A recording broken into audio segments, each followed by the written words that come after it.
السلام عليكم ورحمة الله وبركاته. الحمد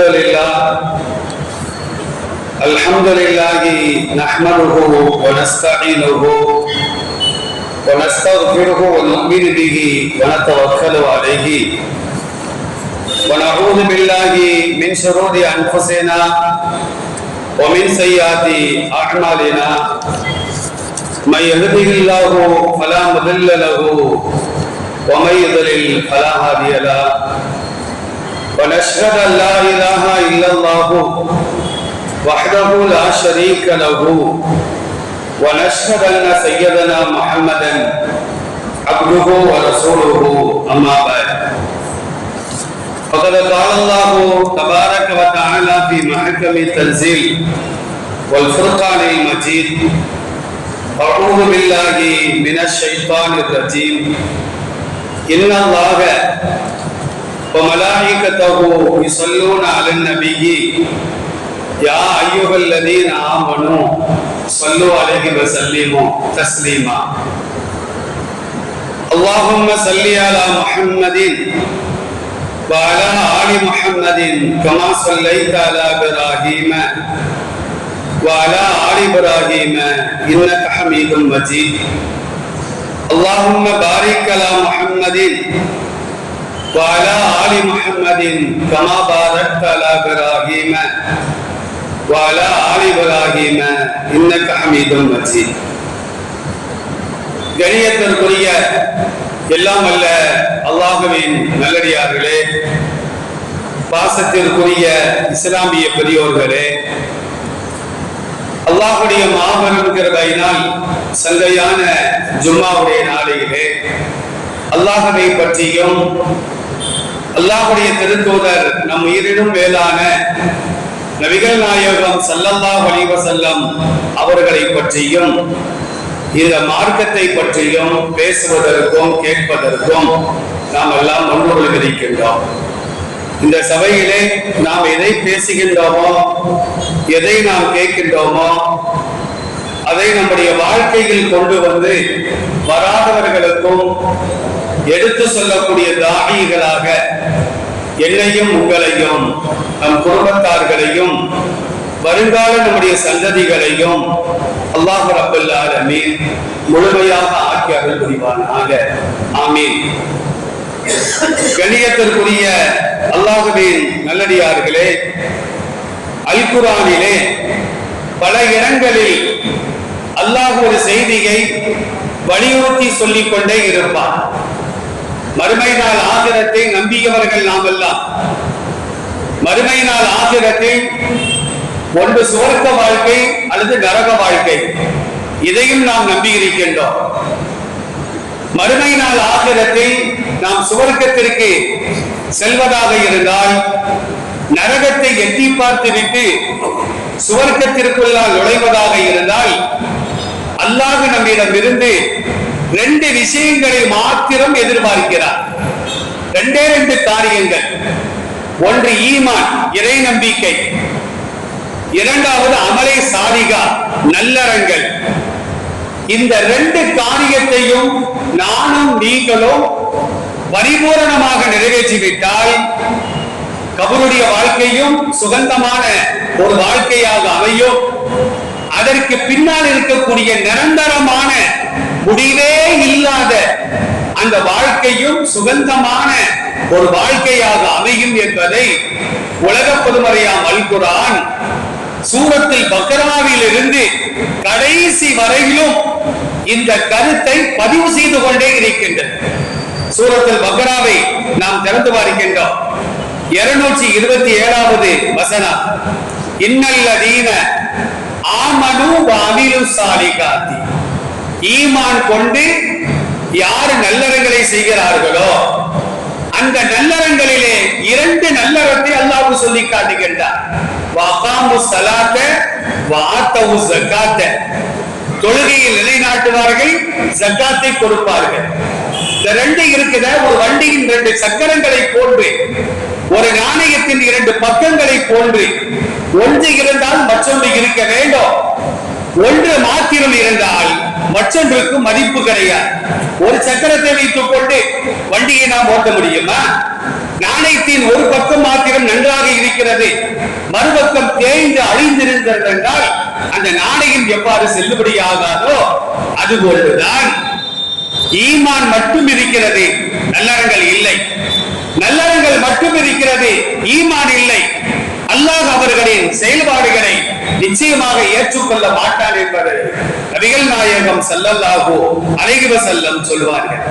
அப்ப ஈமான் கொண்டு நல்லறங்களை யார் செய்கிறார்களோ, தொழுகையை யார் நிலைநாட்டுகிறார்களோ, ஜக்காத்தை யார் கொடுக்கிறார்களோ, லஹும் அஜ்ருஹும் இன்த ரப்பிஹிம், அவர்களுக்கு முழுமையான கூலி அவர்களை படைத்து பரிபாலிக்கக்கூடிய இறைவனிடத்திலே இருக்கிறது. அது மாத்திரமல்ல, வலா ஹௌஃபுன் அலைஹிம், இந்த உலக வாழ்க்கையில் எவரையும் பார்த்து பயப்பட வேண்டிய அவசியமே கிடையாது. யாரை பற்றியான பயமும் நமக்கு தேவையில்லை. வலாஹும் யஹ்ஸனூன் வலா யஹ்ஸனூன், மறுமை நாளையில் அல்லாஹ் நம்மளை தண்டித்து விடுவானோ, நரகத்தில் தூக்கி போட்டுருவானோ அப்படிங்கிற கவலையும் தேவையில்லை என்பதாக இந்த வசனத்தின் மூலமாக அல்லாஹ் சொல்லி காட்டுகின்றார். மற்ற வசனங்கள் என்ன வருது? அவர்களுக்கு நாம் சொர்க்கத்தை கொடுப்போம், அதற்கு கீழால் ஆறுகள் ஓடிக்கொண்டிருக்கும். இது யாருக்கு? ஈமான் கொண்டு நல்லறங்களை செய்தவர்கள். நல்லறங்கள் எப்பொழுதெல்லாம் செய்ய வேண்டும் என்று இறைவனும் இறை தூதரும் இந்த சமுதாயத்திற்கு சொன்னார்களோ அதை அந்த நேரங்களிலே செய்ய வேண்டும். தொழுகை எடுத்துக்கொண்டால் ஒரு நாளைக்கு 5 நேரம், 5 நாளைக்கு ஒரு நேரம் அல்ல, ஒரு நாளைக்கு 5 நேரம். ரமலான் நோன்பை நாம் எடுத்துக்கொண்டால் ஆண்டில் ஒரு மாசம், ஹஜ்ஜை நாம் எடுத்துக்கொண்டால் ஆயுளில் ஒரு ஹஜ்ஜி, உறவுகளை சேர்வதை நாம் எடுத்துக்கொண்டால் ஒவ்வொரு வினாடியும் கல்யாணம் வந்தான சேர்ந்துக்கிடுவேன், மௌத்து வந்தான சேர்ந்துக்கிடுவேன், புது வீடு புதுமனை வைக்கிறா நடத்தினால் சேர்ந்து கொள்வேன் என்று இல்லாமல் எல்லா காலங்களிலும் உறவுகளை சேர்ந்து வாழ வேண்டும். அதுவும் நல்லறத்தில் ஒரு பங்கு. லா யதுகுல் ஜன்னத காத்திபுன், நபிகள் நாயகம் ஸல்லல்லாஹு அலைஹி வஸல்லம் அவர்கள் உறுதியாக சொன்னார்கள், உறவுகளை துண்டித்து வாழ்பவன் 5 நேரம் தொழுதாலும் சரிதான், ஹஜ்ஜிக்கு மேலால் ஹஜ்ஜி செய்தாலும் சரிதான், உம்ராவிற்கு மேலால் உம்ரா செய்தாலும் சரிதான், ரமலானிலே நோன்பு நோற்றாலும் சரிதான், கணக்கிட்டு ஜக்காத்தை கொடுத்தாலும் சரிதான், சுவர்க்கத்தில் நுழைய முடியாது. உறவுகளை துண்டித்து வாழ்பவன் அவன் உறவுகளை மட்டுமல்ல என்னையும் துண்டித்து வாழ்கிறான் என்று அல்லாஹ் கூறுவதாக நபிகள் நாயகம் ஸல்லல்லாஹு அலைஹி வஸல்லம் தெளிவாக சொல்லி காட்டுவார்கள். அருமையானவர்களே, அந்த சுவர்க்கத்தை அல்லாஹ் வர்ணிக்கின்ற பொழுது தஜ்ரி மின் தஹ்திஹிம் அல் அன்ஹார், சுவர்க்கத்திற்கு கீழால் ஆறுகள் ஓடிக்கொண்டே இருக்கும். சுவர்க்கத்தில் எத்தனை ஆறு இருக்கு தெரியுமா? அல்லாஹ் திருமறையில 47வது அத்தியாயம் சூரத் முஹம்மத் அந்த 15வது வசனத்திலே 4 ஆறுகளை சொல்லி காட்டுகின்றார். மஸலுல் ஜன்னத்தில் லத்தி வஹிதல் முத்தகூன், முத்தகீன்களுக்கு வாக்களிக்கப்பட்ட சுவர்க்கத்திற்கு உதாரணமாகிறது. ஃபீஹா அன்காருல் மின் மாயின் கைரி ஆசிர், கெட்டு போகாத தண்ணீர் ஓடக்கூடிய ஆறுகள். நம்ம ஆறுகள்லாம் பாருங்க, மழை காலத்துல பார்த்தா தண்ணியா இது வேற என்னவா அப்படின்னு நமக்கு சந்தேகம் வந்துடும். மற்ற காலங்கள்ல ஆற்று நீரை விட சாக்கடை நீர்கள் தான் அதிகமாக கலந்து செல்லும். மரங்கள் அதிலே கலக்கப்படுகிறது, பிணங்கள் கலக்கப்படுகிறது, குப்பைகள் கொட்டப்படுகிறது, குடிப்பதற்கு தகுதியில்லாத தண்ணீராக அது மாறிவிடுகிறது. அதே நேரத்தில் தொண்டர்கள் என்ன செய்யறாங்க அப்படின்னா, அந்த ஆட்சியில் கிடைக்கின்ற பழைய துணிகளை அள்ளுகிறார்கள், தண்டு கணக்கில் வந்துகிட்டு இருக்குது. இதெல்லாம் கெட்டு போகக்கூடிய தண்ணீர். ஆனா அல்லாஹ் சொல்லுகின்றான், ஃபீஹா அன்காருன் மின் மாயின் கைரி ஆசின், கெட்டு போகாத தண்ணீர். நம்ம வீட்டில் உள்ள தண்ணீரை ஒரு பாட்டில் ஒரு வாரத்துக்கு வச்சு பாருங்க, புழுக்கள் அதிகமாக நலிந்து கொண்டே இருக்கும். உலகத்திலேயே சிறந்த தண்ணீர் எது தெரியுமா? ஜம்சம் தண்ணீர் மட்டும்தான். என்னுடைய தந்தை 1978 ஹஜ்ஜிக்கு போனாங்க. அப்ப கொண்டு வந்த ஜம்சம் தண்ணீர் இன்னைக்கும் பத்திரமா இருக்கு எங்க வீட்டுல. ஒரு புழு கிடையாது, ஒரு பாசி பிடிக்கவில்லை. 5000 ஆண்டுகளுக்கு மேலால் இப்ராஹிம் அலைஹிஸ்ஸலாமுடைய காலத்தில் இருந்து அந்த கிணறு இன்றைக்கும் இருக்கிறது, தூர்வாரப்படவில்லை. அதுல பாக்டீரியாக்கள் வரக்கூடாது என்பதற்காக ரசாயனங்கள் கலக்கப்படவில்லை. அப்ப அந்த கிணறு பாசி பிடிக்காமல், அழுக்கடையாமல், பூச்சிகள் வராமல், நம்ம வீடுகள்ல டேங்க் வச்சிருக்கிறோமே, தரைக்கு கீழே சில பேர் வச்சிருப்பாங்க தண்ணீர் டேங்க். ஒரு வருஷம் கழிச்சு பார்த்தா பாம்பு ஃபேமிலியோட வாழ்ந்துகிட்டு இருக்குது, குட்டியோடு வாழ்ந்துகிட்டு இருக்குது. ஆனால் அந்த கிணற்றில், அந்த கிணற்று நீரில் ஒரு பாக்டீரியா கூட கிடையாது, ஒரு கிருமி கூட கிடையாது. உலகத்தில் சிறந்த நீர் சம்சம் தண்ணீர் மட்டும்தான். அடுத்து நாம் சொல்வதாக இருந்தால் சுவனத்தில் ஓடக்கூடிய ஆறு, அதுதான் சிறந்த நீர். அல்லாஹ் சொல்லுகின்றான், கைரி ஆசின், அசுத்தம் கலக்காத தண்ணீர் ஓடக்கூடிய ஆறு.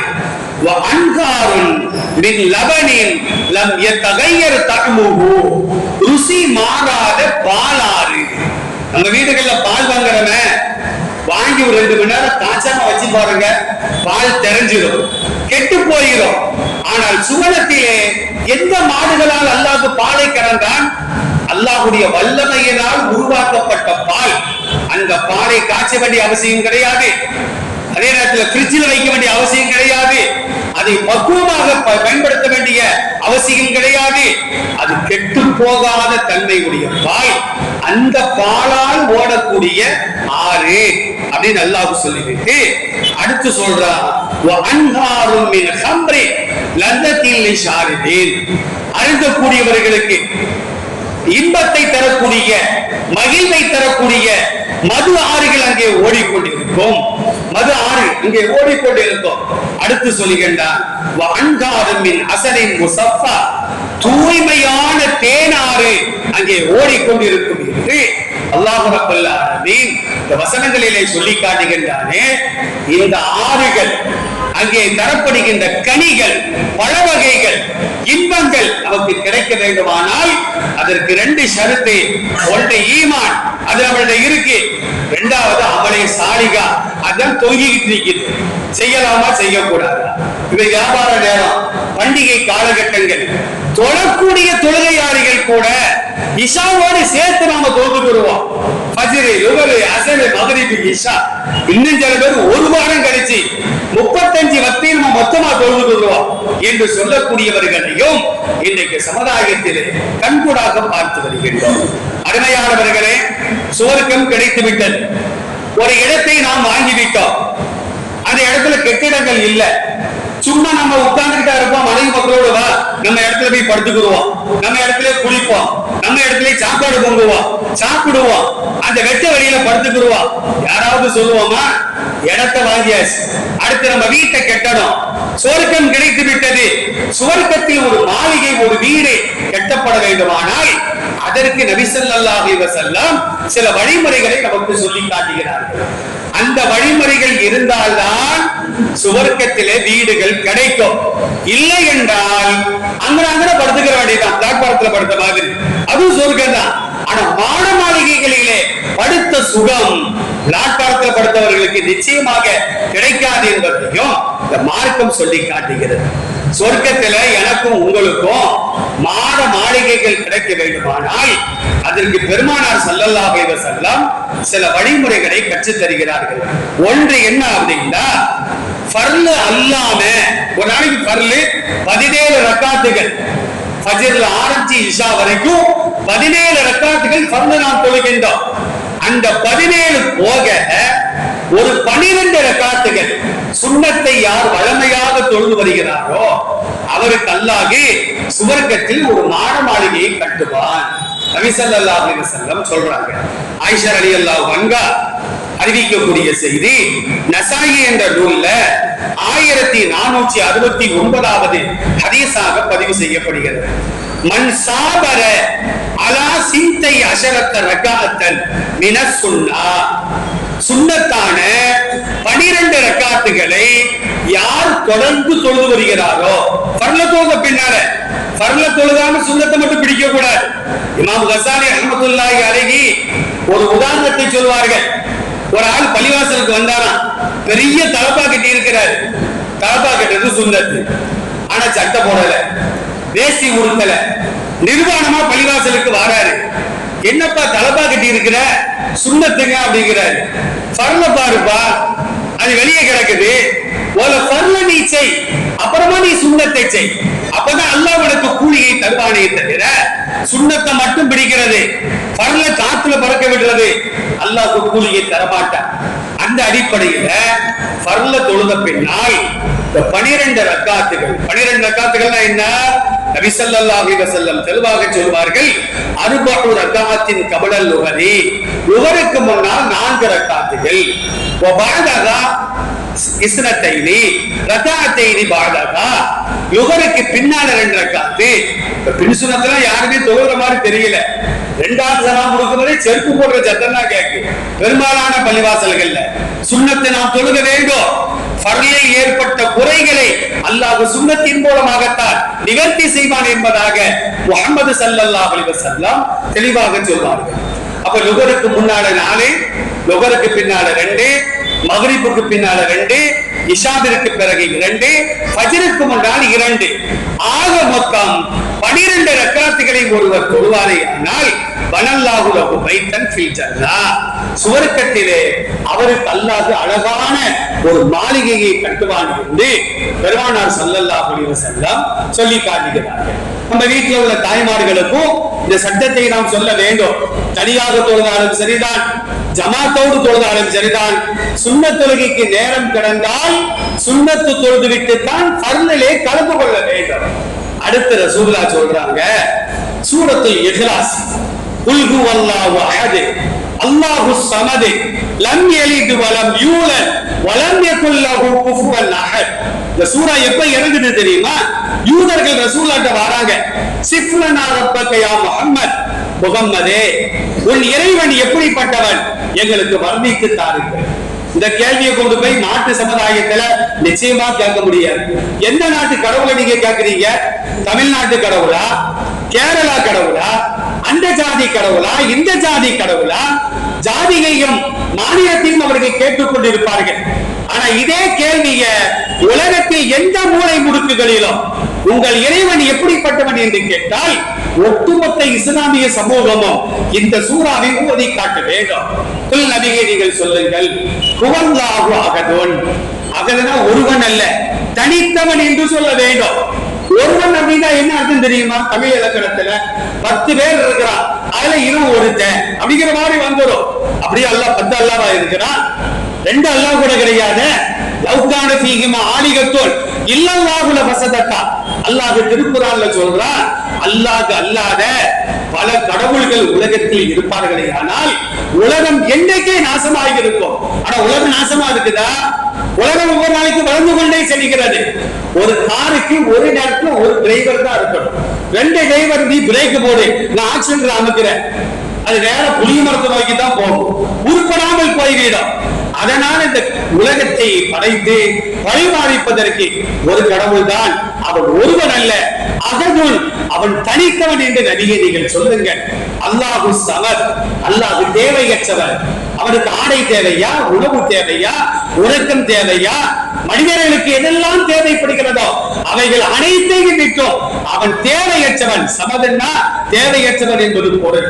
லம் யலித் வலம் யூலத், அவனுக்கு பெற்றோரும் கிடையாது, அவனை பெற்றவர்களும் கிடையாது, இவன் பெற்றெடுத்த பிள்ளைகளும் கிடையாது. அப்ப அவன் யாருக்கும் தந்தையும் இல்லை, யாருக்கும் பிள்ளையும் கிடையாது என்று நபியே நீங்கள் சொல்லுங்கள். வலம் யகுல் லஹு குஃபுவன் அஹத், அவனுக்கு நிகரானவர்கள் உலகத்துல யாருமே கிடையாது. இப்ப எனக்கு நிகரானவர், என்ன மாதிரியே தோற்றம் அளிக்கக்கூடியவர் உலகத்துல பல பேர் இருக்கலாம். ஆனா அல்லாஹ் மாதிரி ஒரு ஆளை காட்ட முடியுமா? அல்லாஹ்வுடைய சிபத்துல ஒரு சிபத்து, ஒரு தன்மை இவற்றை இருக்கு நாம சொல்ல முடியுமா? சொன்னா அதுக்கு பேரு ஷிர்கா பெயரோ, அது மன்னிக்க முடியாத ஒரு பாவமாக ஆகிவிடும் என்று நபியே நீங்கள் என்னை பற்றி அவர்களுக்கு நீங்கள் சொல்லுங்கள் என்று அல்லாஹ் இந்த சூரால சொல்றான். இப்ப நபி ஸல்லல்லாஹு அலைஹி வஸல்லம் சொன்னதாக முஆத் இப்னு அனஸ் ரலியல்லாஹு அன்ஹு அறிவிக்கிறார்கள், யார் குல் ஹுவல்லாஹு சூராவை 10 மர்ராத்தின் 10 முறைகள் ஓதுகிறாரோ வனல்லாஹு லஹு பைத்தன் ஃபில் ஜன்னah, அவருக்கு சுவர்க்கத்துல அல்லாஹ் ஒரு வீட்டை கட்டுகிறார். இந்த சபையில உட்கார்ந்து வாகனத்தில் செல்லும் பொழுது, கடையில உட்காரும் பொழுது, ரோட்ல நடந்து செல்லும் பொழுது, நான் குல்ஹுவல்லாஹ் சூராவை 10 முறை ஓதுறேன்னா எனக்கு ஒரு வீடு தயார். அடுத்து ஒரு 10 முறை ஓதுறேன், 2வது வீடு தயார். நபி ஸல்லல்லாஹு அலைஹி வஸல்லம் சொல்றாங்க, ஒரு சுப்ஹானல்லாஹ் சொன்னால் சொன்னவருக்கு ஒரு மரம் நட்டப்படுகிறது. மரம்னா நாம கற்பனை செய்யக்கூடாது, சாதாரண மரம் மாதிரி. அந்த மரத்தின் நிழலை ஒரு நபர் 100 ஆண்டுகள் பயணம் செய்தாலும் கூட அந்த மரத்தின் நிழலை கூட அவர் கடந்து செல்ல முடியாது. அப்படிப்பட்ட ஒரு மரம், ஆலமரத்தை நாம் பார்த்திருக்கின்றோம். பெங்களூர்ல ஒரு ஆலமரம் இருக்குது, 11 ஏக்கர்ல ஒரு மரம். ஒரு மரம் 11 ஏக்கர்ல இருக்குதா. அந்த விழுதுகள் விழுந்து விழுந்து அசல் விழுந்து எங்க இருக்குன்னே கண்டுபிடிக்க முடியல. நாம அதை ஆச்சரியமா பார்க்கிறோம். ஆனா சுவர்க்கத்தில் அல்லாஹ் நட்டுகின்ற மரம் 100 ஆண்டுகள், ஒரு நூற்றாண்டு ஒருவன் பயணம் செய்தாலும் கூட அது நிழலை கடக்க முடியாது என்று பொய்யே உரைக்காத நபிகள் நாயகம் ஸல்லல்லாஹு அலைஹி வஸல்லம் சொல்கிறார்களே. சுவர்க்கத்தில் வீடு வேணும்னா குல்ஹுவல்லாஹு சூராவை எண்ணிலடங்கான சூறாக்கள் ஓதணும். அதுக்கு முன்னால் 5 நேரம் தொழுதுக்கணும். தொழுகாம ஓதனா ஒண்ணும் கிடைக்காது. இடத்தை வாங்கினா வீட்டை கட்ட முடியும், இடம் இல்லாம அந்த இடத்துல வீட்டை கட்ட முடியும். அதனால முதல்ல ஃபர்லு, அப்புறமா தான் சுன்னத். நபிகள் நாயகம் ஸல்லல்லாஹு அலைஹி வஸல்லம் சொல்லி காட்டுவாங்க. அருமையானவர்களே, அடுத்து ரசூலுல்லாஹ் 3ஆவதா சொன்னாங்க, தொழுகைக்காண்டி நம்ம வரோம். முதல் சப்புல ஒரு ஆள் நிக்கலாம், இடம் இருக்கு. இந்த தவறு எல்லா பள்ளிவாசல்களிலும் தொடர்ந்து நடைபெற்றுக் கொண்டே இருக்கிறது. பள்ளிவாசலுக்கு வாரம், முதல் சப்புல ஒரு ஆள் நிக்கிறதுக்கு இடம் இருக்குது. தொழுது பின்னால வர்றவர் என்ன செய்யறாரு தெரியுமா? அங்க ஃபேன் இல்லையப்பா, காத்து வராது, 2வது சப்புல நம்ம நிற்போம் அப்படின்னு இடைவெளி இருந்தாலும் கூட அந்த இடத்துல நிக்காம 2வது சப்புல போய் என்ன செய்யறாருன்னா நிக்கிறார். ஒரு நண்பரை கூட சப்புல வந்து நில்லுங்கன்னு சொல்றதுக்கு நம்ம மேல கோபிச்சுக்கிட்டார், அது ஒரு கதை இருக்கட்டும். ஆனா அதே நேரத்துல சப்புல கிடக்கக்கூடிய இடைவெளியை ஒருவர் பூர்த்தி செய்வாரே ஆனால் அவருக்கு அல்லாஹ் ஒரு வீட்டை கட்டுகின்றார். சாதாரண ஒரு காரியங்க, சாதாரண ஒரு செயலின் மூலமாக அல்லாஹ் சுவர்க்கத்தில் அவருக்கு வீடு தாரா அப்படின்னா அவர் சப்ப பூர்த்தியாக்குறது எவ்வளவு பெரிய நன்மையான காரியம். நாம் அதை சிந்தித்து பார்க்க வேண்டும். அபூ ஜுஹைஃபா ரலியல்லாஹு அன்ஹு அறிவிக்கக்கூடிய செய்தி தபரானி என்ற நூல்ல பதிவு செய்யப்படுகிறது. மன் சத்த ஃபுர்ஜத்தன், ரசூலுல்லாஹ் சொல்றாங்க, ஃபுர்ஜத்னா இடைவெளின்னு அர்த்தம். ஃபுர்ஜத்தன், இடைவெளியை யார் பூர்த்தியாக்குவாரோ ரஃபஅஹுல்லாஹு பிஹா தரஜா, இந்த உலகத்தில் அவருக்கு ஒரு அந்தஸ்தை அல்லாஹ் உயர்த்துகின்றான். வபனாலஹு பைத்தன் ஃபில் ஜன்னah, சுவர்க்கத்திலே அவருக்கு ஒரு மாளிகையை அல்லாஹ் எழுப்புகின்றான். நபி ஸல்லல்லாஹு அலைஹி வஸல்லம் இந்த செய்தியை நமக்கு தெளிவாக சொல்லி காட்டுவார்கள். அடுத்த ஒரு செய்தியை பாருங்க, தர்க்கம் செய்வதை நாம் விட்டுவிட வேண்டும். ஒரு நபர் நம்மளிடம் தர்க்கம் பண்ற, நம்ம ஒரு நல்ல காரியத்தை பண்ணி இருக்கிறோம், அது மார்க்கமும் நன்மையான காரியம் சொல்லுது. ஆனா தர்க்கம் செய்பவருடைய பார்வையில் அது தீமையா தெரியுது. நீங்க எப்படி இந்த காரியத்தை பண்ணலாம், நம்மளுடைய சண்டைக்கு வராது. நம்ம வாய்மொழி அமைதியா இருந்தது, நம்ம செஞ்ச காரியம் நல்ல காரியம், அல்லாஹ்விற்கு தெரியும், மற்றவர்களுக்கு தெரியும், பாவம் அவருக்கு தெரியல. அவற்றை வீண் தர்க்கம் செய்தால் இன்னும் நம்மளிடத்திலே அதிகமான தர்க்கம் செய்வார் என்று இருக்குமானால் தர்க்கத்தை விடுபவருக்கு சத்தியத்தின் மீது இருந்தாலும் கூட அவற்றை நான் வாதம் செய்ய மாட்டேன், தர்க்கம் செய்ய மாட்டேன் அப்படின்னு வாய் மூடி அமைதியாக இருந்தால் இவருக்கும் அல்லாஹ் சுவர்க்கத்துல ஒரு மாளிகையை கட்டுகின்றார். நபி ஸல்லல்லாஹு அலைஹி வஸல்லம் கூறுவதாக அபூதாவுதுல 4802வது ஹதீஸாக பதிவு செய்யப்படுகிறது. அதாவது சத்தியமாக இருந்தாலும் தர்க்கம் செய்வதை ஒருவன் கைவிட்டு விட்டால் சுவர்க்கத்தினுடைய சுற்றுப்புறங்கள்ல ஒரு மாளிகையை நான் அவனுக்கு பொறுப்பேற்றுக் கொள்கிறேன். ரசூலுல்லாஹை பொறுப்பேற்கிறாங்க, நான் வாங்கி தரேன். ரசூலுல்லாஹ் ஏமாத்துவாங்களா? ரசூலுல்லாஹ் என்ன உலகத்தில் உள்ள அரசியல்வாதி மாதிரியா, ஆன்மீகவாதி மாதிரியா? ரசூலுல்லாஹ் ஏமாத்தவே மாட்டாங்க. 2வது பாருங்க, சிரிப்புக்காக வேண்டி கூட பொய் சொல்லாமல், பொய் சொன்னா சிரிப்பாங்கன்னு தெரியுது, வேண்டாம் சிரிப்புக்கு கூட நம்ம பொய் சொல்லக்கூடாது அப்படின்னு யாரு சிரிப்புக்கு கூட பொய் சொல்லவில்லையோ இவருக்கு அல்லாஹ் சுவர்க்கத்தின் மத்திய பகுதியில அவருக்கு ஒரு வீட்டை அல்லாஹ் கட்டி கொடுப்பார்.